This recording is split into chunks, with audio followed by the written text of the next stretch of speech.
नमस्कार दोस्तों, NLM education में आपका हार्दिक अभिनंदन है, स्वागत है। मित्रों, आज हम चर्चा करेंगे कि फर्स्ट ग्रेड व्याख्याता की तैयारी कैसे करें, इसकी सफलता की रणनीति क्या है ताकि हमें 100% सफलता मिल सके। तो आज हम सफलता की रणनीति पर विचार करेंगे, पूरा डिटेल पूर्वक। आप ध्यान पूर्वक सुनते रहिए कि किस प्रकार से हम व्याख्याता की तैयारी करें। तो मैं आपका इसका गहन विश्लेषण आपके सामने प्रस्तुत करता हूं। उससे पहले मैं आपके कुछ क्षण में अपने सब्जेक्ट के बारे में आपको बता देता हूं, एक छोटी सी सूचना दे देता हूं कि हमारे यहाँ व्याख्याता का जो बैच है राजनीति विज्ञान का स्पेशली, वो 9 अक्टूबर से शाम को 5 बजे से ऑफलाइन प्रारंभ हो रहा है। और ऑफलाइन में आप जुड़िए, हम गहन अध्ययन करेंगे और आपके साथ हर संभव मेहनत करेंगे। अगर आपके पास समय है तो ऑफलाइन बैच आप अवश्य ज्वाइन करें और हमारे यहाँ कर संपर्क करें। एनएलएम एजुकेशन में गणेश मार्ग रिद्धि सिद्धि चौराहे पर है और हमें डायरेक्ट 9782084502 पर फ़ोन भी कर सकते हैं। दूसरा, हमारे साथ संपर्क में जुड़ने के लिए आप हमारे ऑनलाइन जो प्लेटफॉर्म है तो वो एडी शर्मा एनएलएम एजुकेशन, ये ऐप पर जाकर आप ऐप डाउनलोड करें। खाली एनएलएम एजुकेशन भी करेंगे तो भी ऐप डाउनलोड हो जाती है आसानी के साथ। तो आप इसको डाउनलोड कर लीजिए और उसमें फिर हमारे साथ लाइव क्लास में जुड़ जाइए। साथ में इसमें क्या है, पॉलिटिकल थ्योरी का कोर्स पहले से ही अवेलेबल है जो रिकॉर्डेड है। बाकी हम अन्य कोर्स भी आपको समय समय पर उपलब्ध कराएंगे, तो आप इसको परचेज कर सकते हैं और हमको फ़ोन करके हमारे साथ कंसल्ट कर सकते हैं। हमारा व्हाट्सअप नंबर भी है 8386016802। तो ये सूचना तो आपके साथ मैंने शेयर कर दी, बाकी आप आगे देखिए। तो ये हमारे इंस्टीट्यूट की मेरे द्वारा लिखित पुस्तकें भी हैं। तो वस्तुनिष्ठ राजनीति विज्ञान है, भारतीय राज्य व्यवस्था है, पश्चिमी राजनीति विचारक है, वैश्विक परिदृश्य है, लोक प्रशासन है, और ये हमारा एड्रेस है इंस्टीट्यूट का। तो आप यहाँ पर ऑफलाइन के लिए संपर्क कर सकते हैं। तो ये आपको ध्यान में रखना है। अब हम चर्चा करते हैं व्याख्याता की रणनीति पर। ये सभी के लिए है व्याख्याता की रणनीति, सिर्फ पर्टिकुलर कुछ लोगों के लिए नहीं है। तो आप आसानी से सभी लोग इसमें तैयारी में जुड़ना संभव हो सकता है। व्याख्याता और सफलता की रणनीति, तो सफलता कैसे प्राप्त किए जाए व्याख्याता में। कई लोग तो सालों भर प्राप्त करते हैं, लास्ट में फिर माथा पकड़कर रोने लगते हैं। तो ऐसी स्थिति नहीं होनी चाहिए। हमें ऐसी सफलता प्राप्त करनी है कि हमें निश्चित रूप से व्याख्याता की जॉब मिल जाए। तो ये जॉब के लिए हमें मेहनत करना बहुत ज़रूरी है। तो इस मेहनत के लिए आप लोगों को हमारे साथ आना भी ज़रूरी है। तो मैं इसके पूरी चीज़ें आपको बता देता हूँ। तो व्याख्याता में 2 पेपर हमारे सामने होते हैं, एक फर्स्ट पेपर और एक सेकंड पेपर। 2 पेपर होते हैं।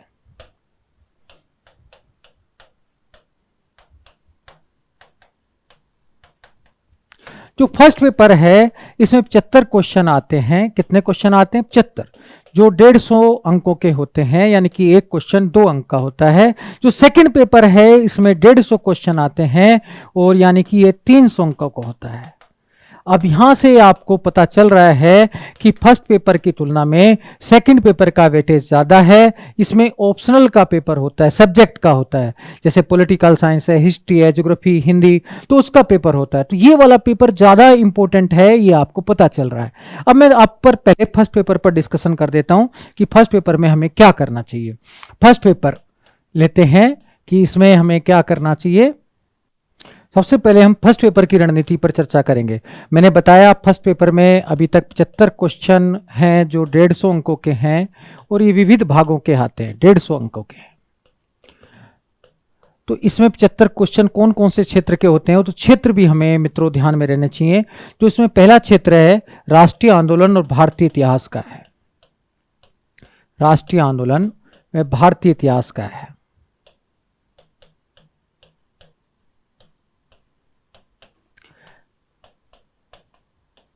इसमें लगभग 15 क्वेश्चन आते हैं।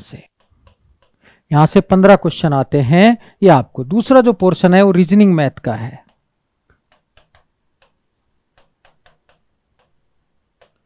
इससे लगभग 20 क्वेश्चन आते हैं। तीसरा करंट का है, इससे लगभग 10 क्वेश्चन आते हैं। चौथा जो पोर्शन है वो सामान्य विज्ञान, भारतीय राजनीति,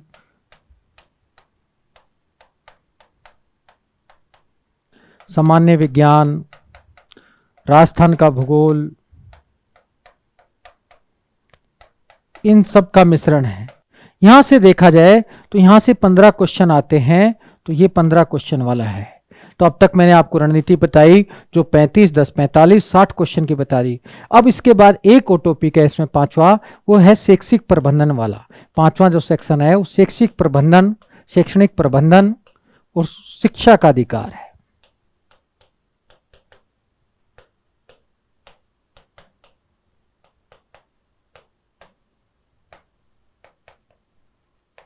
ये 5 पोर्शन है। इसमें से देखा जाए, इसमें से भी 15 क्वेश्चन हमारे यहां आते हैं।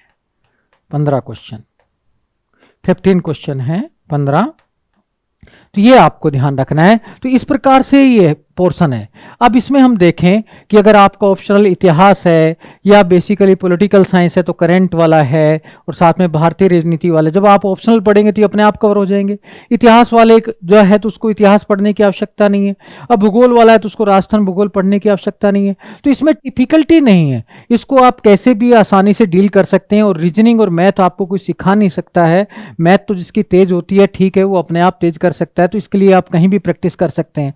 और जितने स्थानीय जाकर पर्सनली टीचर के पास करेंगे तो मेरे हिसाब से रीजनिंग मैथ आप बेटर करेंगे। इसलिए इसमें कह सकते हैं कि हमें ऑफलाइन कोचिंग की कम जरूरत है, बजाय ऑनलाइन कोचिंग आप आसानी से ले सकते हैं, तो आपका अच्छा काम चल सकता है। साथ में रीजनिंग मैथ में आप पर्सनली टीचर से संपर्क कर सकते हैं। अब इसमें काफी फायदा होता है इतिहास के विद्यार्थियों को, 15 क्वेश्चन अपने आप सेल्फ तैयार हो जाते हैं। अगर राजनीति विज्ञान वाले हैं तो करंट प्लस भारतीय राजनीति, ये दोनों तैयार हो जाते हैं, तो इसका लाभ उनको मिलता है। साथ में शिक्षा का अधिकार भी पॉलिटिकल साइंस में आता है, तो उसका पॉलिटिकल साइंस वाले बच्चे को तो इसका बहुत कम पोर्शन पढ़ना पड़ता है।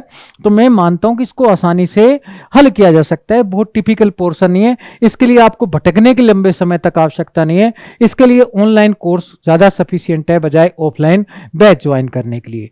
ये तो मेरी आपको सलाह है। तो आप इसमें आसानी से सभी पोर्शनों को कवर कर सकते हैं। अगर आप रीजनिंग मैथ के हैं तो इस पर मैथ कम आती है, रीजनिंग ज्यादा आती है, तो रीजनिंग पर ध्यान दें, मैथ पर कम ध्यान दें।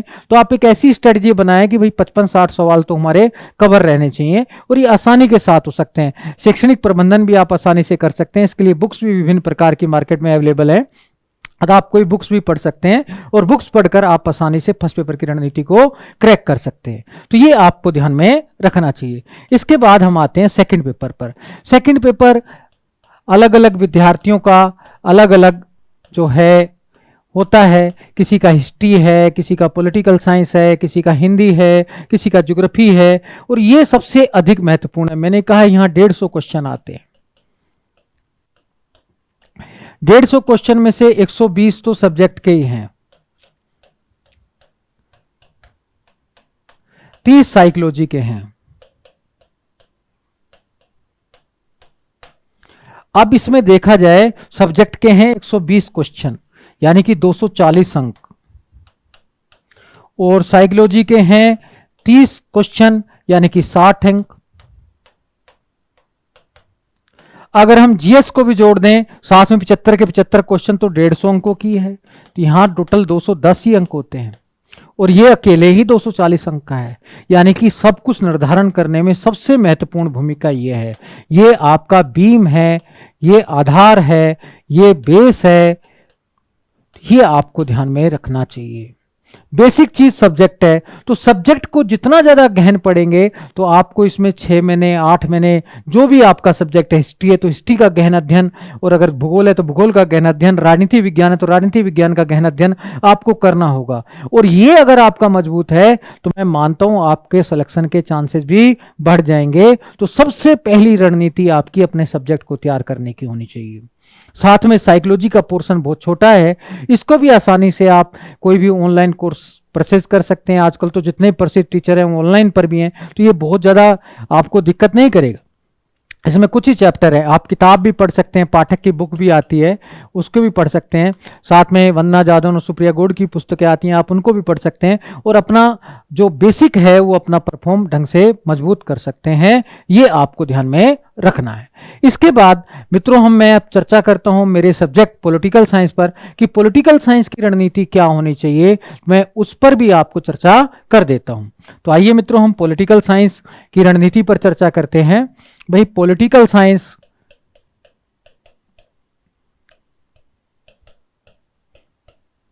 के लिए क्या रणनीति हो। अब पॉलिटिकल साइंस में रणनीति बनाने के लिए पहले तो इसके क्या क्या पोर्शन है, मैं वो पोर्शन बता देता हूं।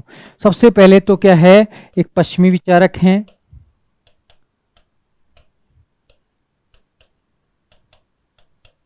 फिर भारतीय विचारक हैं,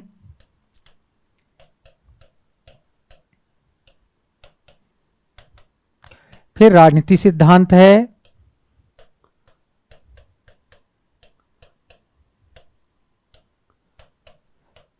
फिर तुलनात्मक राजनीति है,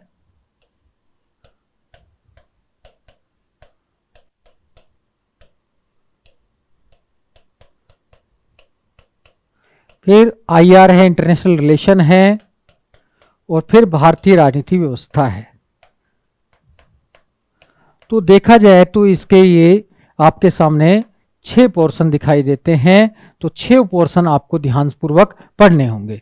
पहला पश्चिमी विचारक, जिसमें प्लेटो से मार्क्स तक के विचारक हैं और उससे जुड़े हुए अन्य विचारक हैं। फिर भारतीय विचारक भी इसमें हैं, तो इसमें मनु है, कुटले है, दादा भाई नौरोजी है, अंबेडकर है, नेहरू है, गांधी है, तो इनका भी गहन अध्ययन।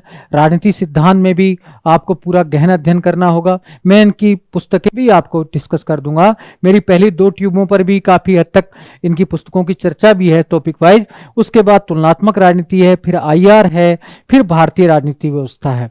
तो ये सारे टॉपिक आपको धीरे धीरे पढ़ने होंगे। मैं थोड़ा थोड़ा विस्तार पूर्वक यहाँ आपको बता देता हूँ एक एक करके। सबसे पहले मैं पश्चिमी विचारक के बारे में बताता हूँ कि पश्चिमी विचारक में आपको क्या पढ़ना चाहिए और कैसे पढ़ना चाहिए। आते हैं मित्रों, देखते हैं पश्चिमी विचारक की स्ट्रेटजी। पश्चिमी विचारक में प्लेटो से लेकर मार्क्स तक के ज़्यादातर विचारक हैं, फिर इनसे जुड़े हुए इन पर कमेंट करने वाले विचारक, क्योंकि अब सीधा क्वेश्चन नहीं आता है। आप मार्क्स पढ़ेंगे तो नव मार्क्सवाद भी पढ़ना होगा आपको। प्लेटो पढ़ेंगे तो प्लेटो के साथ आपको तुलना पड़ी होगी, आधुनिक युग में किन किन व्यक्तियों ने प्लेटो पर रिसर्च की वो भी देखना होगा।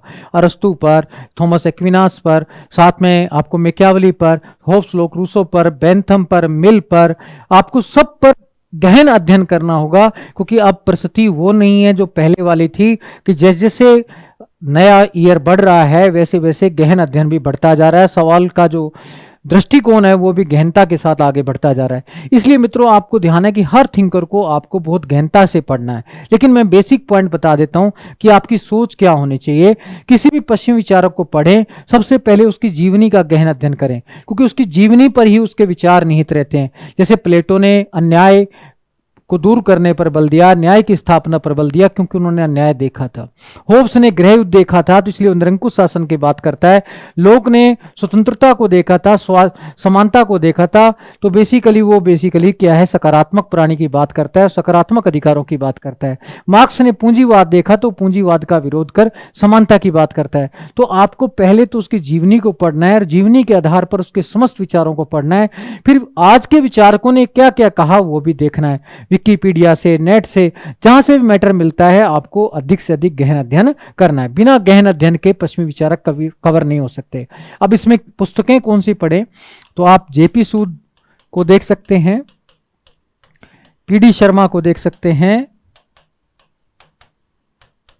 साथ में मेरी भी एक बुक चलती है डी शर्मा की, तो वो भी देख सकते हैं। तो ये बुक्स आप अगर पढ़ेंगे तो आपको निश्चित रूप से लाभ होगा पश्चिमी विचारक में। और साथ में विकिपीडिया और नेट पर जाकर विकिपीडिया से भी आपको देखना चाहिए। तो वहाँ पर भी आपको सर्च करना चाहिए कि आधुनिक युग में किस थिंकर के बारे में क्या कहा है। तो आपको आराम से एक थिंकर को 2-3 दिन पढ़कर, क्योंकि अभी तो समय है, वैकेंसी आने वाली है बहुत जल्द और आपको पेपर में तो लगभग साल भर लग जाता है, तो आप ऐसा पढ़ें कि कैसा भी क्वेश्चन आए बाहर नहीं जाना चाहिए। तो आपकी गहनता स्पष्ट होनी चाहिए, विचार एकदम स्पष्ट होने चाहिए। और मैं तो कहता हूं जब प्लेटो पढ़ो तो स्वयं को प्लेटो मान लो, उसका अनुयायी मान लो। पहले ही क्रिटिसाइज करना मत सोचो, जब पूरा पढ़ लें तो फिर उसका भले तुलनात्मक अध्ययन करें। लेकिन आप शुरू में पहली बार पढ़ते समय कम से कम उसका विरोधी ना बने, बल्कि प्लेटो को आप स्वयं उस परिस्थिति में जाएं और उस रूप में अध्ययन करें, प्लेटो के समर्थक के रूप में। इसी प्रकार से जब अरस्तु पढ़ना है तो अरस्तु का समर्थक बनकर पढ़े। तो इस तरीके से आप अगर गहन अध्ययन करेंगे तो आपका पश्चिमी विचारक काफी हद तक कवर हो जाएगा। दूसरा है भारतीय विचारक।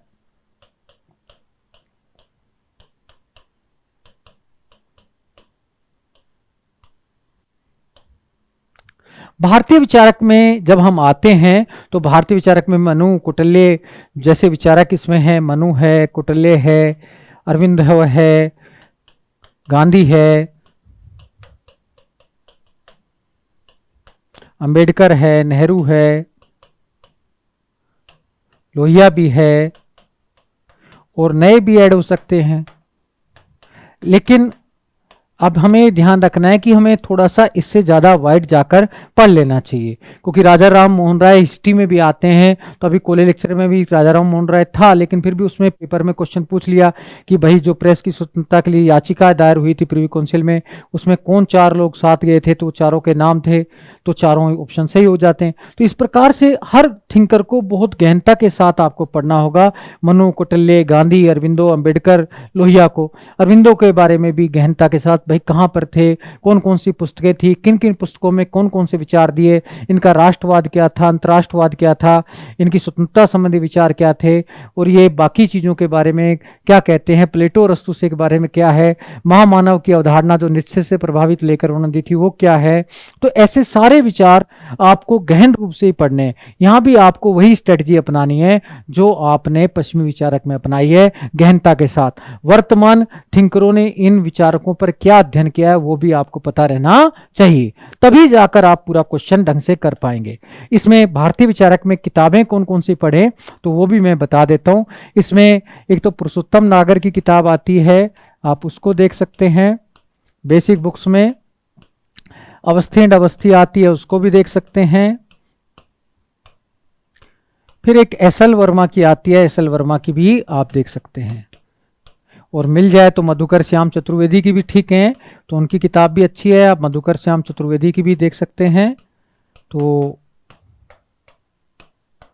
ये 4 पुस्तकें हैं, तो आप इस तरीके से पढ़ना है। एक मित्रों रिक्वेस्ट करना चाहता हूं आपसे, आप क्या करते हैं पूरी किताब को एक साथ पढ़ते हैं, ऐसा नहीं। जब आप मनु पढ़ें तो चारों किताबों से मनु पढ़ें, ऐसे प्लेटो पढ़ें तो प्लेटो भी पहले आप जेपी सूद पे पढ़ लिए, फिर उस पीडी शर्मा से पढ़ लिए, फिर मेरी पुस्तक से पढ़ लिए, बाकी फिर अन्य थिंकरों की पुस्तकों से पढ़ लिए। अगर ऐसे पढ़ेंगे तो आपको ज़्यादा नॉलेज होगी और आप गहन अध्ययन करेंगे, क्योंकि यहाँ पर कंपटीशन है, बहुत ही गहन अध्ययन की आवश्यकता है। तो ये पढ़ने की स्ट्रेटजी भी आपको ध्यान में रखनी है। अगला चलते हैं मित्रों राजनीति सिद्धांत। हम राजनीति सिद्धांत के बारे में बताते हैं कि राजनीति सिद्धांत में क्या क्या पढ़ना चाहिए। तो राजनीति सिद्धांत में क्या क्या टॉपिक आते हैं, पहले परंपरागत दृष्टिकोण, व्यवहारवादी दृष्टिकोण, और व्यवहारवादी दृष्टिकोण के अंदर भी बहुत सारी शाखाएं हैं, जैसे नव संस्थागत है दृष्टिकोण, समूह सिद्धांत, निर्णय निर्माण सिद्धांत। तो ऐसी बहुत सारी चीजें हैं। साथ में आप बहुसंस्कृतिवाद को भी नहीं छोड़ सकते, तो आपको वो नई अप्रोच भी उत्तर आधुनिकतावाद है, तो वो भी थोड़ा थोड़ा गहन अध्ययन आपको करना होगा सभी चीजों पर। स्वतंत्रता, समानता, न्याय, लोकतंत्र, ये तो पढ़ने ही है। अराजकतावाद, समाजवाद, उदारवाद, ये तो पढ़ने। साथ में जो नए टॉपिक हैं, चाहे कॉलेज लेक्चर के सिलेबस के हैं, आपको सारे के सारे अध्ययन करने होंगे। लेकिन इसके लिए कोई एक निश्चित बुक नहीं आती, बेसिक किताबें ही हैं जो आपका खाली बेस क्लियर कर सकती हैं। उसमें है ज्ञान सिंह संधू, गाबा, वर्मानी, ये आपका खाली बेस क्लियर कर सकती हैं। बाकी ज़्यादातर आपको विकिपीडिया पर जाकर काम करना होगा, विकिपीडिया पर काम करना होगा। तो ये आपको ध्यान में रखना है कि विकिपीडिया पर काम करना होगा, ज़्यादातर आपको विकिपीडिया पर ही काम करना होगा। तो ये सारी चीज़ें जब आपको क्लियर होंगी तो आपकी समस्या भी नहीं आएगी आपको। तो आप एक एक टॉपिक को बहुत गहन से पढ़ें, लेकिन इसको आसानी से समझ नहीं आता मित्रों। ये थोड़ा टीचर के संपर्क में रह के ज़्यादा समझ आता है। आपको हर कॉन्सेप्ट को घुमा घुमा के प्रस्तुत किया जाएगा, तो यहाँ पर आपकी मेहनत रंग लाएगी। तो यहाँ पर एक गाइड भी चाहिए, चाहे आप मुझे अपनाएं चाहे दूसरे को, लेकिन उसके साथ ऑनलाइन से काम नहीं चलता है। ऑनलाइन से ठीक है, आप मजबूरी है तो आप घर पे प्रयास करेंगे, सफलता मिल जाती है, या किसने पहले बेसिक पढ़ रखा है तो सफलता मिल जाती है, लेकिन आप जीरो हैं तो आपको टाइम भी लग सकता है। तो यहां पर ये ध्यान में रखना है। अब आगे आते हैं मित्रों, अगला जो है कि बेसिकली तुलनात्मक राजनीति। अब हम तुलनात्मक राजनीति पर चर्चा करते हैं। तो तुलनात्मक राजनीति में क्या क्या पढ़ना चाहिए। तो तुलनात्मक राजनीति में टॉपिक क्या क्या होते हैं, पहले तो वही ध्यान रखना चाहिए। भाई तुलनात्मक राजनीति का अध्ययन क्षेत्र भी हमें ध्यान रहना चाहिए, कब क्वेश्चन क्या आ जाए पता नहीं।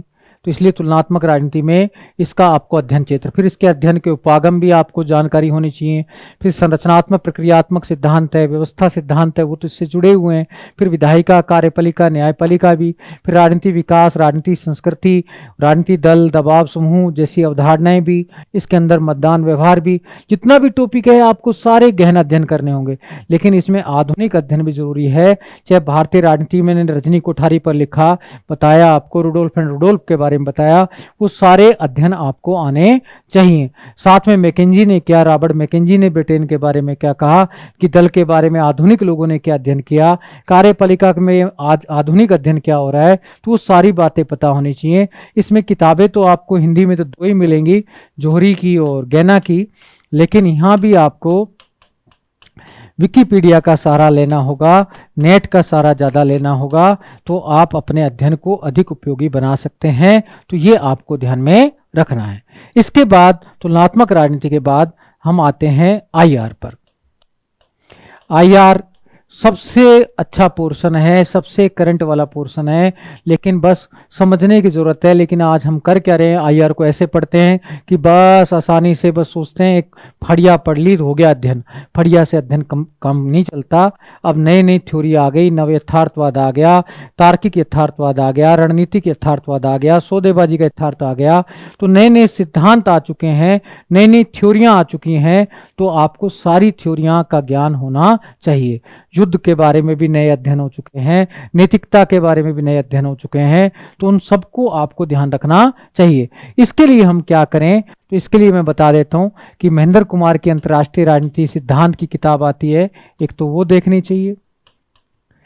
उसके बाद अगर आप जो है वर्मानी की किताब भी आती है, तो CR वर्मानी की, वो भी आप देख सकते हैं। तपन बिस्वाल की किताब भी आप देख सकते हैं। फिर तपन बिस्वाल के साथ आप वर्ल्ड फोकस मैगजीन कंटिन्यू पढ़ते रहें। इसके अतिरिक्त जो नई नई थ्योरियां हैं, आप विकिपीडिया का सहारा लेकर वो भी आप सर्च करते रहें और उनका भी अध्ययन करते रहें। जितना ज़्यादा अध्ययन करेंगे तभी जाके आपके अध्ययन प्रासंगिक होंगे और इस पोर्शन को आप कवर कर पाएंगे। अगला देखते हैं, भारतीय राजनीति व्यवस्था है।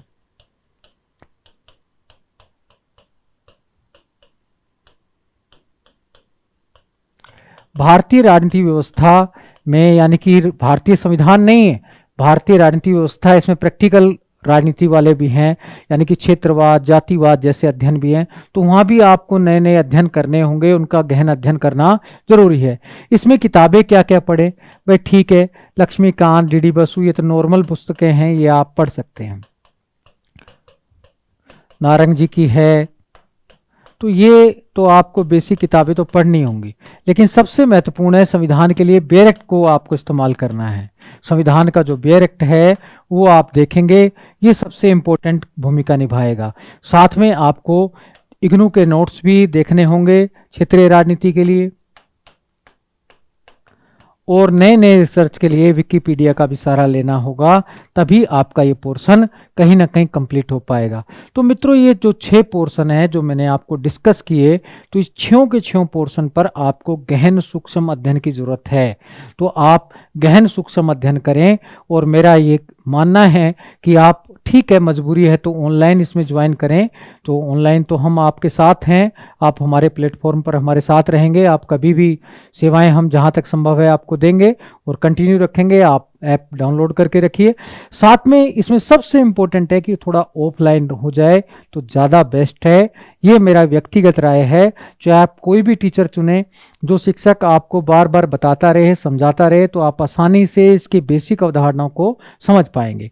इसी के साथ मैं आपसे विदाई चाहता हूँ। नमस्कार, जय हिंद, जय भारत।